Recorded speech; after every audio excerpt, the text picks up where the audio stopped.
Our team coverage continues right now, heading to New Haven County. Channel 3 New Haven Bureau Chief Matt McFarland has a look at the conditions tonight in East Haven. Matt, how's it going? Well, it continues to rain here, and plenty to worry about here in East Haven and southern Connecticut, because with all the rain that we had today and those temperatures dropping later tonight, there is that worry about icing. You can see the water out here on Main Street in East Haven. And here in town, this is actually a tricky spot because this is a tale of two towns here. You know, you got the shoreline not too far from here, but then you also have the north end of town where there are hills that can get pretty dangerous when icy.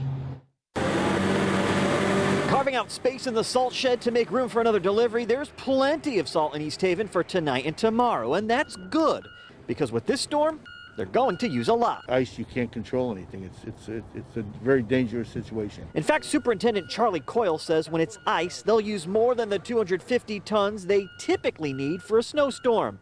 They even bought some sand for the storm to help with the traction. Further inland, we have quite a few hills. We have a few at the north end that are right on the North Haven, North Branford town line, and they're steep. There's some steep hills, so it is what it is, and it's a tough thing.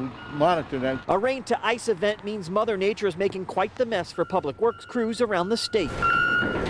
You prepare for the worst and hope for the best. And in Wallingford, it was delivery after delivery of dump trucks bringing in load after load of salt. Handling snow, sometimes it's easier than what we call the material storms, where you're fighting ice, freezing rain, putting down salt, and potentially losing it to rain. So, yeah, quite often we'd rather fight snow. And with the early rain, crews couldn't pre-treat because it would simply get washed away. So the plan was to hit the roads as soon as it let up, and the temps started to drop. And for those like Todd Bjornberg, whose job has him out on the road, he'd much rather deal with the snow too. I see tractor trailers, I see cars and SUVs flying by me. Half a mile down the road, they're in a ditch or flipped over. I said, snow is good. You can drive with snow and get traction. But sleet, no. Freezing rain, no.